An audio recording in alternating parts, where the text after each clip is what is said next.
Today I'm fitting 4 things to my Tenere to hopefully save me some money on expensive repair bills in the future.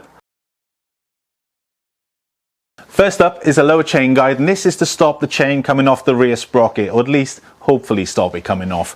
And the reason for that is a guy in Australia, he had an issue where his chain came off the rear sprocket, got jammed up in the front sprocket, and as you can see on the screen here, made a hole where it shouldn't be one and pushed that guard off, obviously causing the hole. So this guide will prevent that from happening, I'm hoping, and save me expensive repair bills on the engine casing that I definitely don't want. So this Yamaha chain guide comes in 2 parts for me to put together, and then there's a bag of goodies as well that I got to fish out all the parts for. So I start by pulling out the little washers and the 2 screws that will attach that front part to the bike. There's the washers going in, and they're going to remain seated, hopefully, while I fit the 2 screws. So I loosely fit them, making sure the washers are where they should be, and then go behind and tighten them up with a little socket wrench. After that, I fit the back part and then put the 4 screws in when the back part is lined up with the front. And then that's it. I tighten them up with a little Allen key, and then that is my little Yamaha chain guide in place to hopefully stop my chain coming off the sprocket. Next up are some nylon screws, and these are going on the outermost part of the suspension guard, right at the bottom, because apparently that's an area where they're prone to snapping if hit hard. Say you put the fork into a stone or something like that. So these will snap nice and easily compared to the standard one because it's metal, and obviously will be easier to pull out. No retapping or anything like that. Just put a groove in it, screw them out, jobs are good done. And I've got a few of these as well just in case these snap. So yeah, nice and easy upgrade. Gonna get that done now as well. So, as you can imagine, this is a really easy job. It's just a case of taking out an original screw and then putting a new one back in. But the manufacturer of the nylon screw did change things up, because I've got to use an Allen key to take out the original screw and then use a flat blade screwdriver just to mix things up.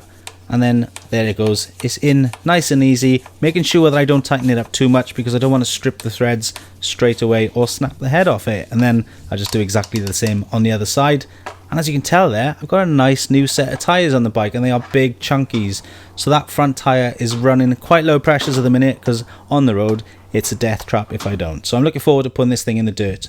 But there we go, that's the new nylon screw fitted, one either side, awesome. Next up then, headlight protector, because those things on eBay at the moment are about 300 odd pounds. So with Yamaha, probably a bit more expensive on top of that again. So I've gone with the clear version. There are mesh versions out there, and if I don't like the look on this one, then I will get the mesh version. But this one is going on for now. So before I can install the new protector, I just have to first remove the 4 screws that are on the front of the bike. There are 2 either side of the bike, as you can see there. Again, it's just using a small Allen key to take them all out, and then I'll put them aside because I won't really have to use them again unless I'm taking the light guard off, as this kit comes with all the additional bits required to be able to fit the light guard, obviously.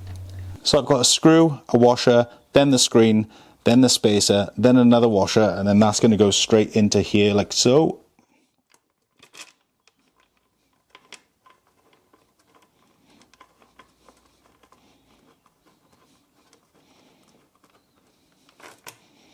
And with that stable, I'm going to do the same with the other side just to get it level. And I just repeat what I did with the first screw by putting the washer on it, then feeding it through the headlight guard, then through a spacer, then through a washer, and then into the bike. And that's the headlight guard fitted level, so then I can put the 3rd and the 4th screw in nice and loosely before going behind with an Allen key and tightening things up, just to make sure everything is going in as it should do, making sure the light isn't wonky or out of shape. Now I can already see a problem with this protector, and I will be changing in the future because the light behind it's got a bit of dirt on it. I want to be able to clean that, and I can't because this is in the way. But I'd rather that for now than a smashed light. Last but not least is a set of crash protectors, and that's not only to stop the little scuffs and scratches you get when you lay your bike on its side on a trail, it's to stop the fairing from getting smashed to bits.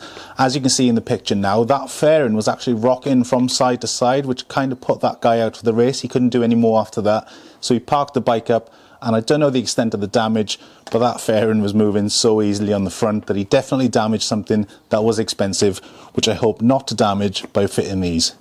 All the jobs I've done so far are really easy, and fitting these aluminium crash bars is just as easy. It's just a little bit longer and a bit more methodical to it. Bear in mind, I need to use some of the parts that are already fitted to the bike. So I start off by removing the original screws and nuts, keeping the bushings where they should be, ready to fit the inox clamp over the top of them.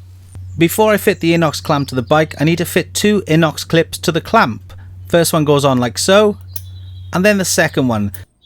Then I have to put some grease on the bushings to stop them from falling out as they were doing already. This will hold them in place, ready for the inox clamp to go over the top of them. And speaking of that, this is the inox clamp going over the top.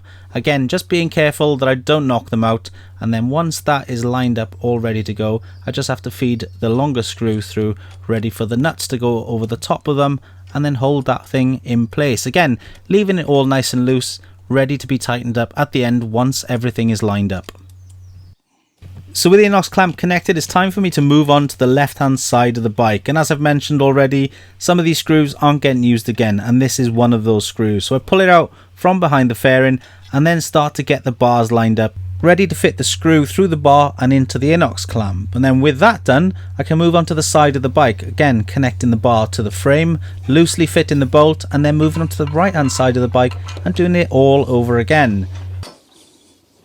So with everything loosely fitted, I can now start going around and tightening everything up, starting at the top of the bars with the 2 screws to align things up, and then moving to the bottom, again tightening up the 2 screws there, bringing the 2 bars together and making sure everything is nice and lined up, ready for further tightening. Now I can start tightening up the screws that go through the bar into the inox clamp, tightening up the left one first and then the right one. Then from there I can move to the left hand side of the bike and start doing exactly the same there. Now because the screws are longer because of the bars, I had to use a ring spanner to put the screws in rather than a socket set, which means I have to put my face right in the way of the camera lens, which is just perfect. But either way, it did the job, and then with that all tightened up on the left, I could move on to the right and do exactly the same. But because of the positioning of this, I could actually see it, not putting my face in the way of the camera lens. But either way, it was a job done, and I'm really pleased with how these bars look.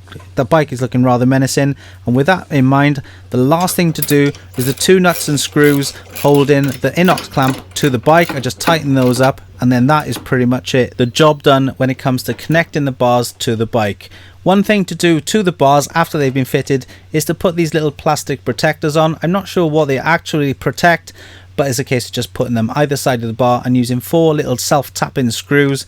Screw them all together and then obviously go to the other side and do exactly the same. And as far as jobs goes, this has been a fun little afternoon out for me. The next thing for me to do after this is to fit my GPS unit, but that's for another day.